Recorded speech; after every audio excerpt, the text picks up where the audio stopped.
And he left his home and left the comfort of Newfoundland and never came back.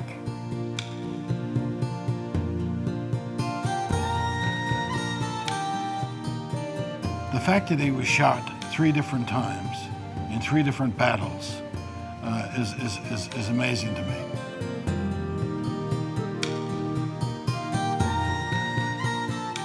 He didn't get very far before he was shot through both of his kneecaps, through both legs.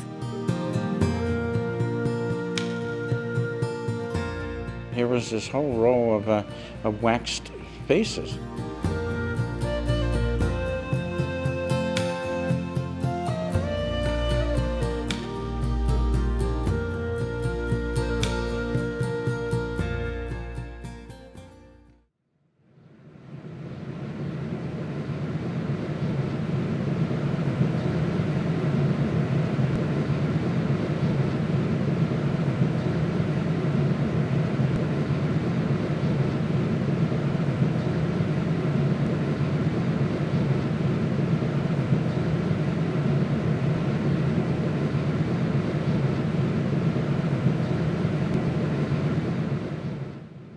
I've been on a journey with the work that I do for a number of years here.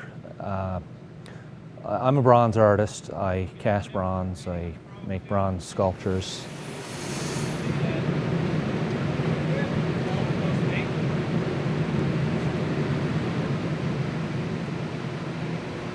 Coming up underneath your chin. Nice there. A little bit too runny. My name is Bill Cultus, and I had 2 great-uncles killed that day, July the 1st in 1916 at Beaumont Hamel. A great-uncle Norman Cultus and another great-uncle William Blackler Knight. Close your eyes. Your head here.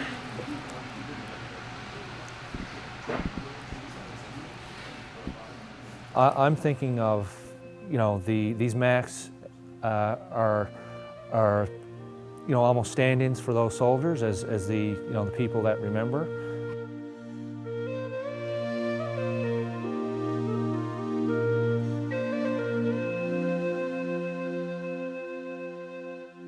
I'm Ann Chafe. I am a descendant of Will Donny, who was my great uncle. Will Donny was a member of the first 500. He was a Blue Patee. He fought and was killed in Beaumont Hamel on July the 1st, 1916. Over your eyes. Mm-hmm.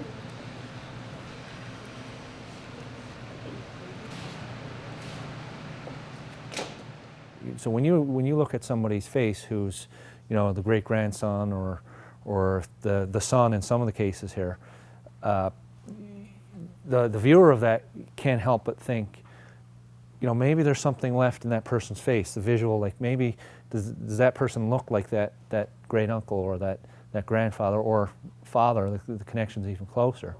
So there, you can't help but think about that heritage. There it goes. Now, what we're trying to do is get this on as quick as possible to catch the detail on his face. So, and this is going to go pretty quick. Your eyes.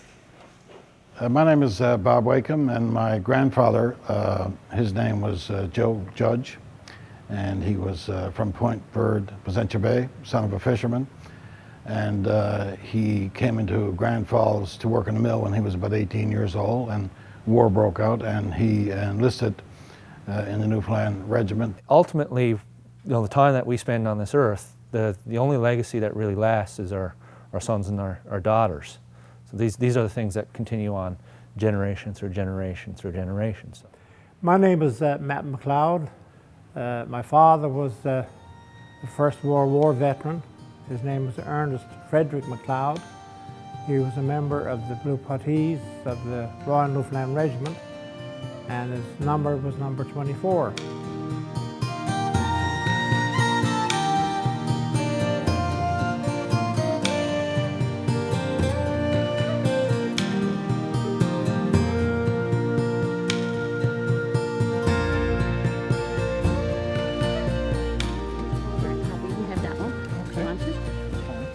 These are just some little notes on my grandfather from the telegram over the years. I've seen this one. Yeah. What happens is when you come into the foundry, we'll interview the descendant, basically to get the story down and see, who it is that they're remembering. I got the picture here somewhere. There. That's the one that's on the book. This is the one. Is that the one in the first 500 as well? Yep. Yeah. Okay. Yep. I So just put a few notes on. any artifacts, any photographs, any archival material, they'll bring that in. We'll record that and try to incorporate this into the bigger scheme of things. And then after that, we'll take them and do the actual physical life casting of recording their visage, and it's just all technical from then on. It's spreading over their face alginate, this purple goo that records every sort of landmark and crevice and their face. This comes off. And Yeah, just a little bit. Just a little. Oh my God, that's heavy. Oh.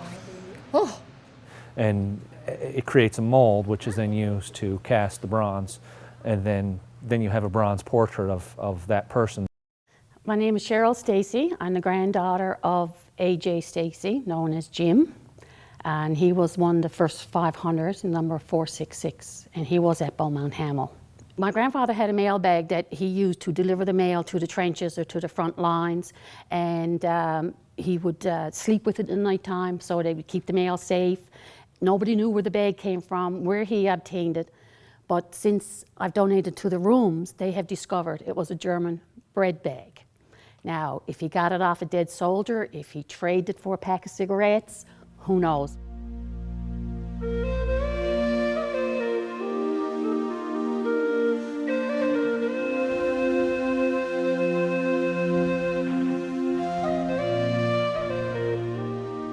I can imagine my grandfather being all caught up with the idea of king and country and that sort of thing, but maybe he was, I don't know. But I have a feeling he was a young man, and lots of other guys in Grand Falls were signing up, and I believe he probably thought of it as many did, and many of them referred to it as the great adventure. And I think that's what probably was going through Pop's mind as well. I'm Doug Bursey, and I'm the nephew of John Francis Nichol. He was number 336 of the Royal Newfoundland Regiment. Well, I know he joined up at a very young age. I think he was well underage. He joined up and went up, and then when they went up to the Dardanelles, he was frostbitten, and I think they had a hard go up there. They weren't winning, and they weren't getting ahead, and he had frostbite, and he had dysentery. Yeah, coming under your chin. Just want to lift up. Yeah, keep that.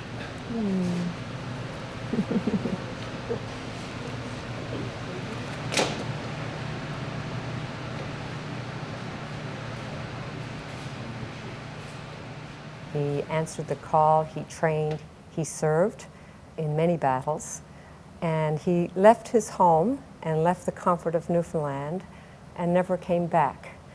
Will was a young man who had trained as a plumber, had a vibrant peer group and a social life, had a girlfriend. In his first letter home to his mother, he asks about his girlfriend and says, "Tell her I'm going to write." His girlfriend was Maggie Fitzgerald, and I think he worked with Maggie's brother, and that's how they must have met. Maggie went on, and married and had a life of her own, and is now deceased today herself. After she died, one of her daughters brought a picture to my mother of Will, and it was one of his pictures in uniform in a lovely little oval frame that even though she went on and had her own life, she always carried a memory of Will in her heart, clearly, and visibly in her home. Over your eyes.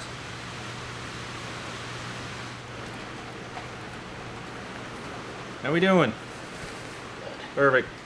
My father was Ernest Frederick MacLeod, and my father was one of the famous blue puttees of the Royal Newfoundland Regiment.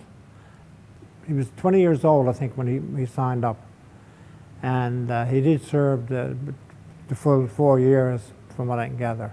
His two brothers also served in the war. His next brother, Norman MacLeod, he was a blue puttee, and his other brother, Neil Charles, he was killed in the war, and we're not sure where his body is or his headstone or where he's buried. I remember saying, or hearing somebody saying in the family that Dad always thought that he probably walked over his brother's body in Beaumont Hamel.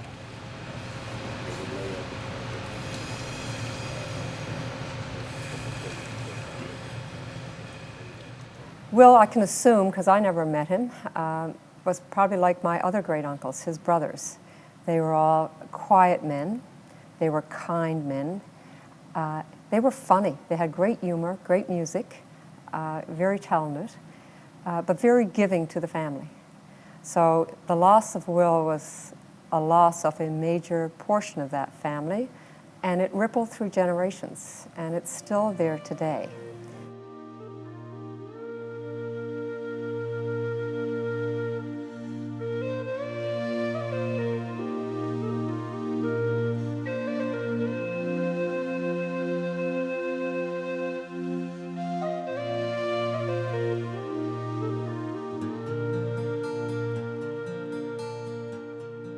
I do get the impression from both of them, from records and stuff that I have heard, is that both of them were sort of representative of a lot of young people at that time. They just wanted to be a part of all this kind of stuff. And that old cliche of wanting to go on the big adventure certainly applied. My great uncle Norm Cultus, he's one of those people that kind of lied about his age and got away with it. And I remember my grandfather, Herb Cultus, who was Norman's brother. At that time, my grandfather was married. He had 4 or 5 children, and but you know, his mom said, you know, Norm was underage down there. Go down and try and find out what the hell's going on down there and get him back, right? But at any rate, there was certainly no change in Norman's mind. He wanted to go on this, and he was going to go.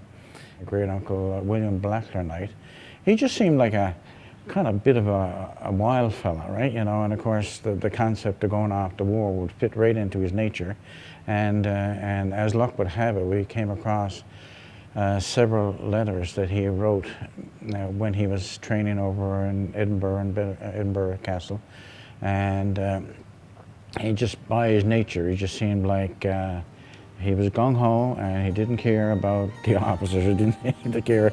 He just cared about being part of it all, and you know. And I suppose at that stage in the game, a bit of a lark.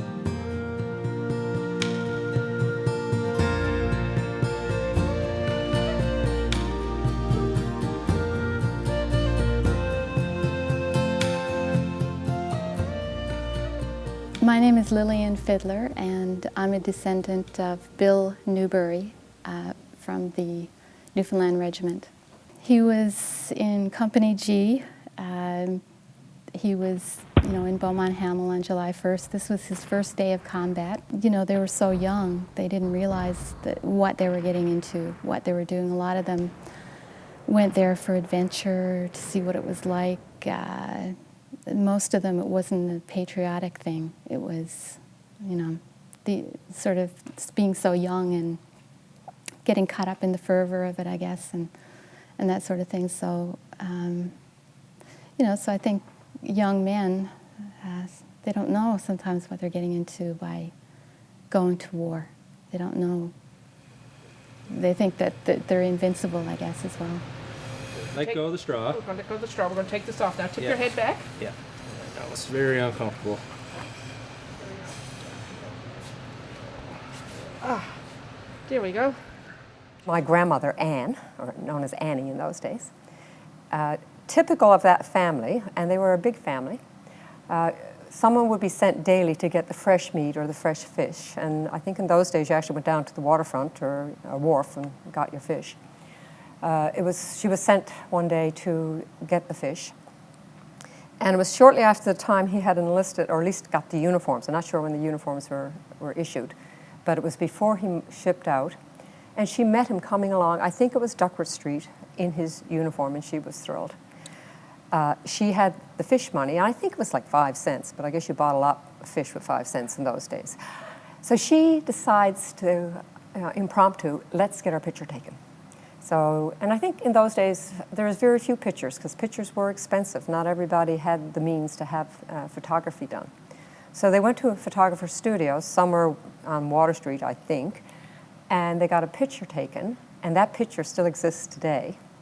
That night, the family, I guess, had vegetables. It was a potato supper because she had blown the money on the picture.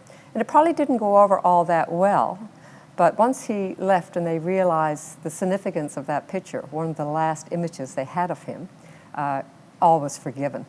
And the picture shows her as a 16-year-old girl next to her older brother. They're both quite proud in that picture, and it is a lovely picture.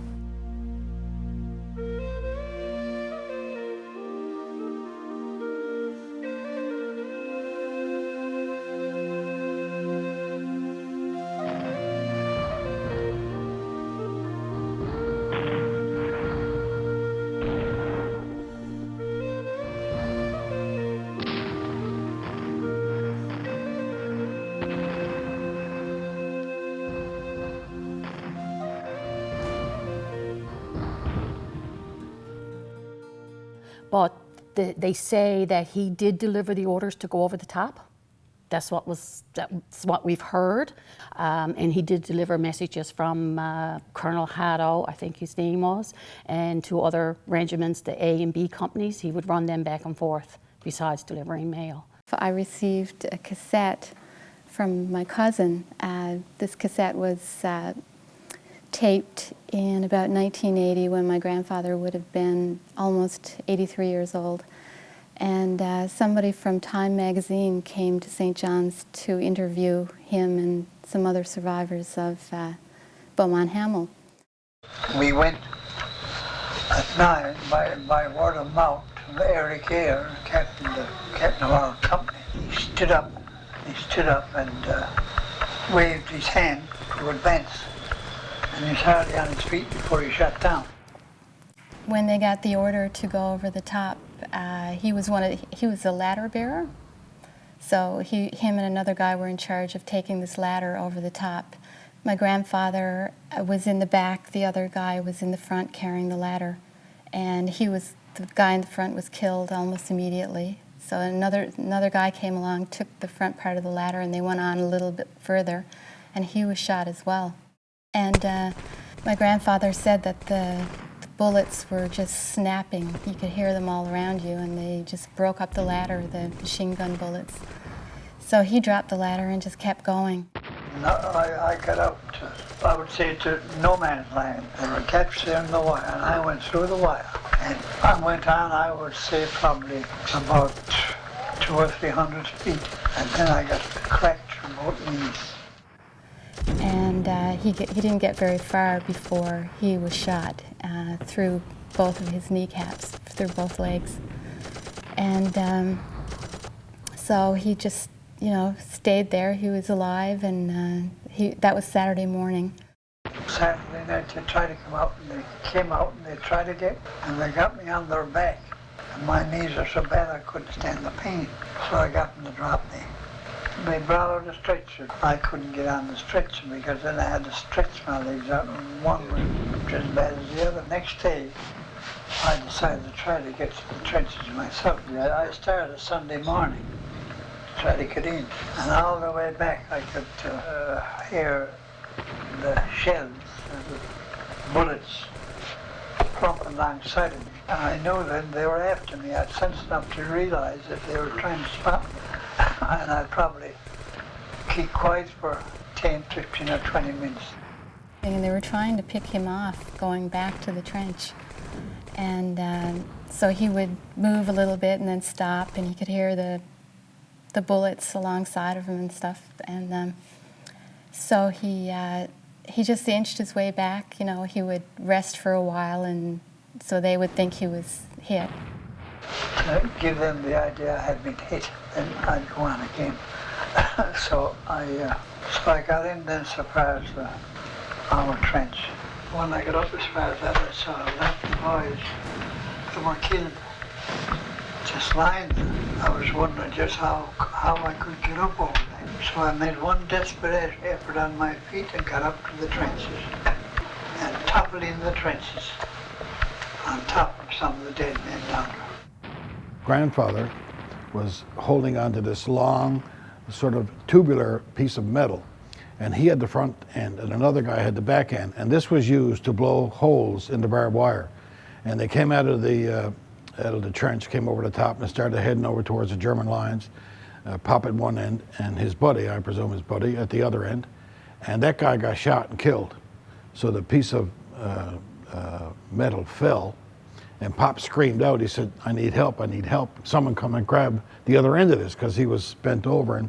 And as he was doing that, he got shot. The bullet went right through his hand and he fell. And fortunately for him, he fell into a crater. I do remember reading in his memoirs that Haddo asked him if he'd go down the trenches to see what he could see and see what happened. And he went so far down and came back, and he says he couldn't handle it because there was too much agony and people crying out and people wanting help. And, you know, he just came back and said he just couldn't deal with it. And after that, he couldn't move because the Germans were picking off any of the wounded who lay out in the field. And I often thought about what it must have been like for him. He's laying there, he's shot, he's bleeding, he bandages up his hand, he can't move, and he could hear his friends, and one would assume they're his friends. They must have been a close-knit crowd of guys. And he could hear them getting picked off and screaming for help, nothing he could do. And he later liked that all day, and then the shooting died down. And he waited till it was dark. He got on his belly then and he crawled back to the British lines.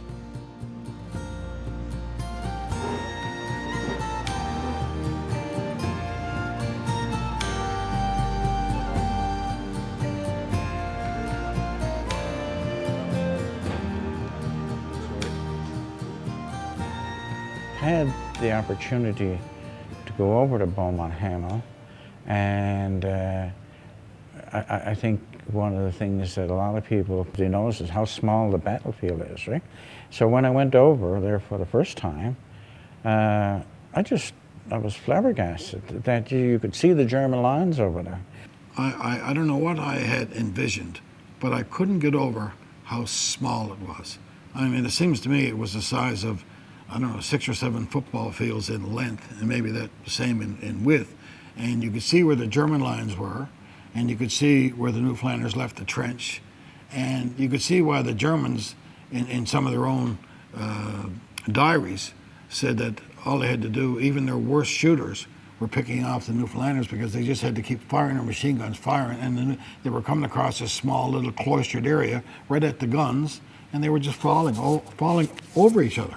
I remember reading an account about, you know, there was 2 openings in the barbed wire, and of course, naturally, you know, the soldiers were trying to go through that hole, and they just got jammed up, and they just got, I think there was up to 80 soldiers in one, Canton one, and I think there's up to 85 in the other one.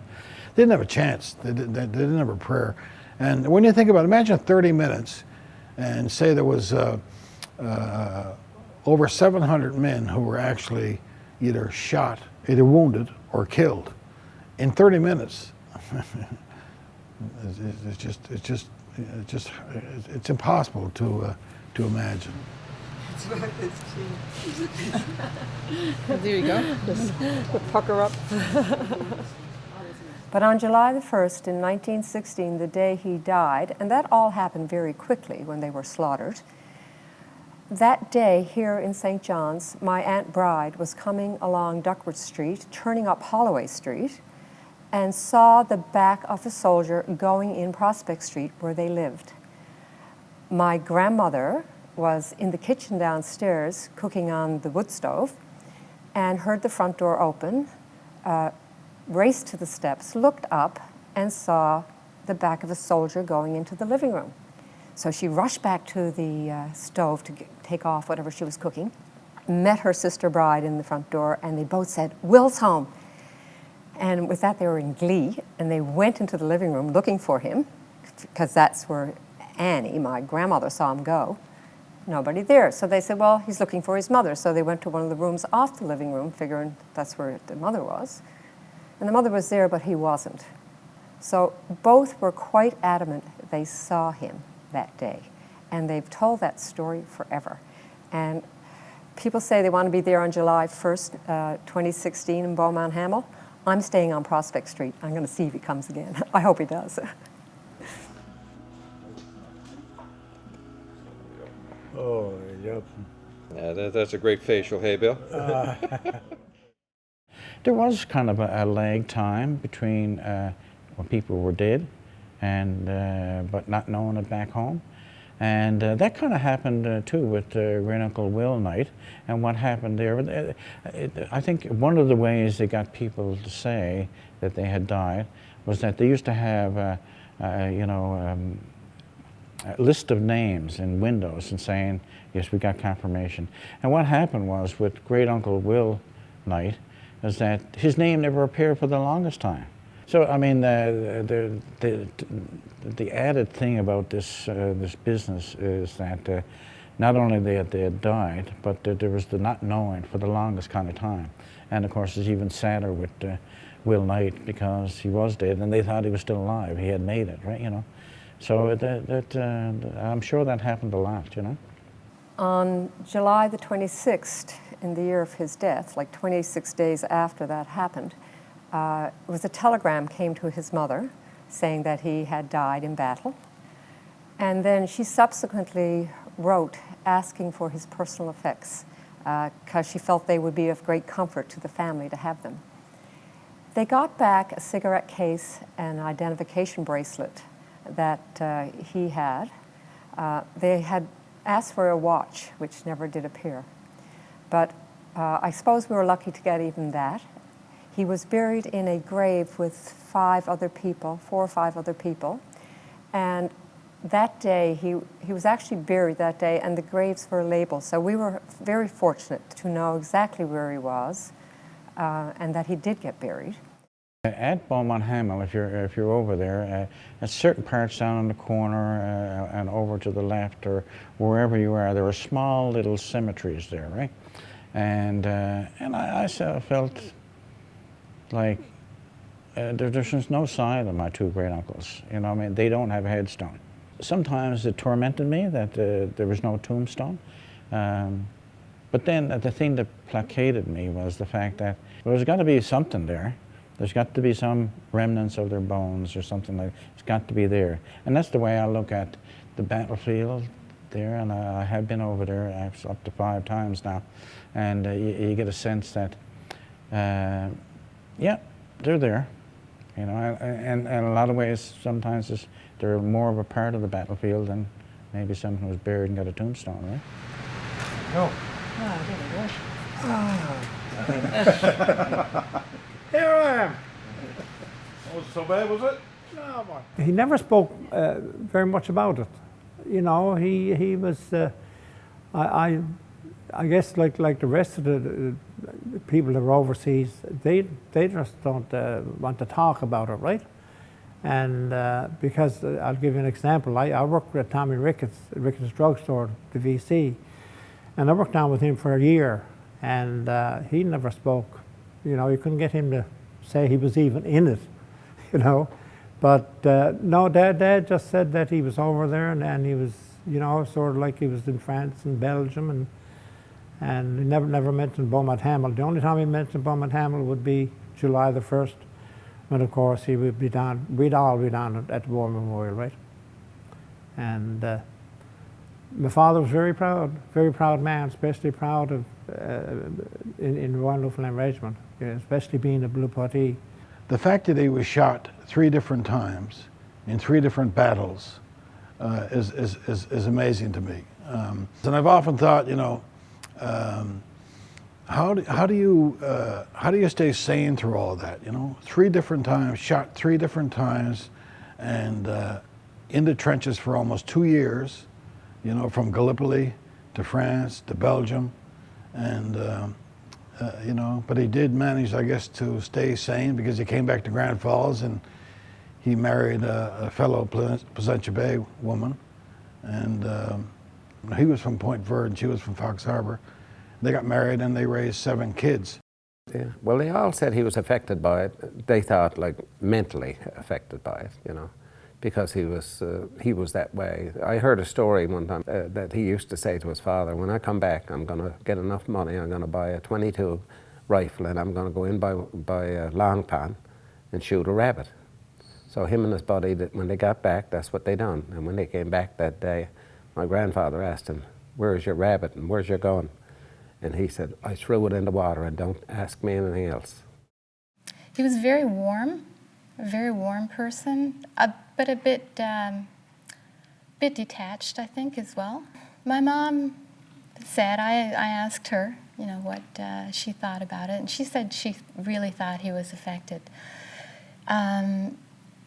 She can't say how, like he was a very quiet person, and like I said, he never talked about this. But I think, and I've thought a lot about it, that I think that it affected him. And I also think that those things get kind of passed down somehow.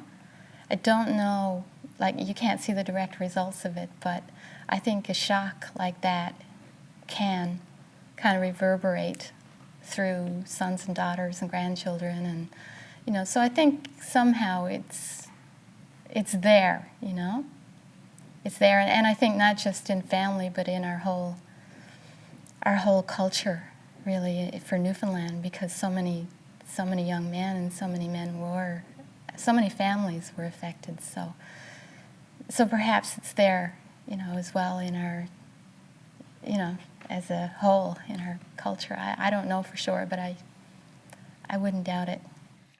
When I was growing up as a child, I just remember this gentle, very tall, gentle man that had a dog by the name of Buck. And they were companions. And looking back now on what we hear today, we're vets to help them with their situation. Maybe that's what Buck did for my grandfather, because I never ever noticed my grandfather being angry. I don't ever remember my grandfather being angry or being upset. I always remember him being just this gentle, tall, slim, old man. That was my grandfather, that we just all looked up to, and he was our pop. Every morning I usually go for a walk, and every morning I go past Great Uncle Will's home. And you know, when I'm in a very, perhaps a reflective mood, you know, I just stop and look at the house. And I've been inside it lots of times, right? And to think that, you know, he was 22 when he signed up. So, you know, up till 22, you could almost visualize him, you know, playing in the yard and, you know, looking out and playing on the railroad tracks when the Newfie Bullet was on the go, and went to school, and you just almost see him there, right? Matter of fact, he always wore his uniform that he brought back from overseas. And he always wore that on July the 1st. And the whole family just about would attend the service at the July the 1st in War Memorial. I can't ever missing one, probably two in my life, right? It's just one thing that we always will remember, and you know, as our Remembrance Day. It's not a holiday it's not Candle Day, right? It's Memorial Day, right? He went back several times, apparently. He took some pictures of the field, and he marked an X exactly where he fell. He kind of found that out somehow, and you know, took a picture of the trenches and all that, and some graves of friends that were killed. We didn't have any direct conversation about like what happened in the war, Pop, but we had this ritual in which he would describe his wounds to me, and it was kind of a crude game, and I have a feeling that it was him who created it, and he created it deliberately because he didn't want me to ever forget what he had gone through. Not because he was bragging about it, he just wanted to make sure that the story of Beaumont Hamel was passed on. He'd be in a rocking chair usually, and he'd get up off the rocking chair in the kitchen. Like I said, I'd say, "Show me your wounds, Pop, show me your wounds. The one in Beaumont Hamel, first the one from Beaumont Hamel." So he'd show me, and there was this big scar that ran across his hand, and on this side. And I said, okay, now the second one, Pop. The one in the leg in the back here, Pop. And he'd get down and he'd pull up his leg again, he'd show me. Then I'd say, now the one in the elbow, Pop, the one in the elbow. Show me the one in the elbow, Pop. Now the shrapnel went in there, right, Pop? And it came out there, right, Pop? I knew that was my script, right? And he'd say, that's right, Bobby. He'd call me Bobby, you know. So I said, now, Pop, show me how one arm is shorter than the other. So he'd put out his two arms together, and one arm was shorter than the other, you know. I said, okay, that's good, Pop. And then he'd go have a drink, and I'd go out and chase the hens in the backyard. But we did that all the time. I mean, I'm 65 years old now. I can remember that word for word. You know, it had a profound effect on me, you know. And I think that was what was going through his mind. I really do. I think he just wanted to make sure that I never forgot it. My three brothers were privy to some information that my grandfather didn't share with me, because I was the girl in the family. And but he did show them his wounds on his legs, on both, because the bullet apparently went in through one leg and right out through his second leg, right through both legs. So he had, you know, scars, of course, there, and problems walking, of course. It's a wonder, actually, that he could walk at all, but he did okay. At one point in time, we went over on a Sunday afternoon, and he used to have a pan on the floor with the water in it, and my cousin used to go over to the Legion and pick up these bags of powder they had put in the water to do their legs with. And so he had his legs, and he was hauling up the towel with the face cloth on it, with the stuff on his legs, and I saw his legs, and they were like somebody that had been burnt. That's the way his legs were, both his legs. And you know, and his feet looked to be the same way too. We buried him in his uniform. He was so proud of the uniform that we decided that we'd bury him in his uniform, and he had quite a funeral. And before he was laid to rest, of course, we took off his medals and took his hat and a couple of badges, something like that, right? The journey of looking at these masks, I see it as almost like a pathway. So almost in a chronological order. You're starting at the beginning of seeing these masks, you know, as the start of the war, and as you exit the viewing of this, it's the end of the war. I'm thinking of taking some of the quotes, whether it's from the Descendants, who are actually speaking about their great uncle or their loved ones, and picking out some of the poignant remarks that they're saying in these interviews, and actually placing this on the wall as you walk through. And so as you're walking through this, you're seeing the visuals of the words on this wall. Well, I'm really proud to be part of Morgan's project. I'm proud to be a part of anything that has anything to do with Beaumont Hamel and anything to do with my grandfather.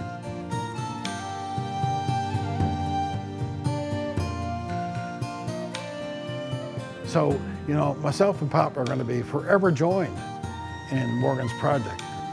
I'm amazed with that, because of the fact that it will go on for centuries, more or less, right? Or even my grandchildren, or, you know, grandchildren here, and they'd be able to come to see it, you know, and you know.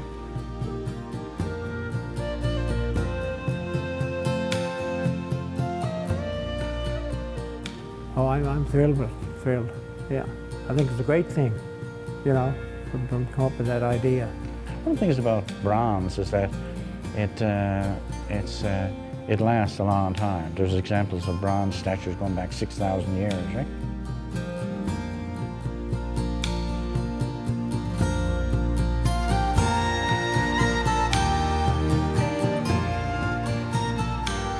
And so that kind of appealed to me, and I wanted to be a part of that. That was my motivation to be part of that project, is that in my own small way, that will symbol keeping his memory alive long after I'm gone.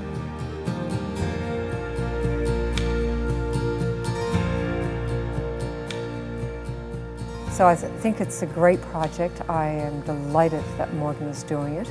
I'm delighted that he has the sense of history to know the importance of that contribution to the Newfoundland Regiment.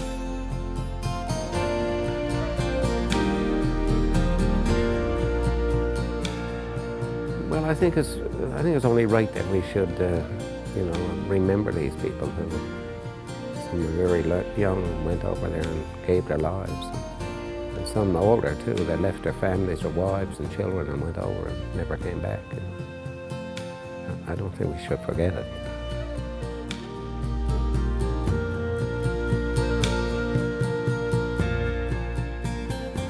I just feel I needed to do it, and I just wanted to be part of it. And it just gave me a different light of him, and I know it just made me feel closer to him.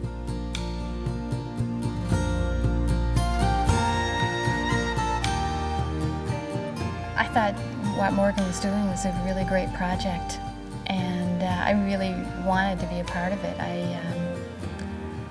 I guess, you know, for the family, to do it for the family for sure, to be a part of that, and for my grandfather, because, you know, keeping his memory alive is important.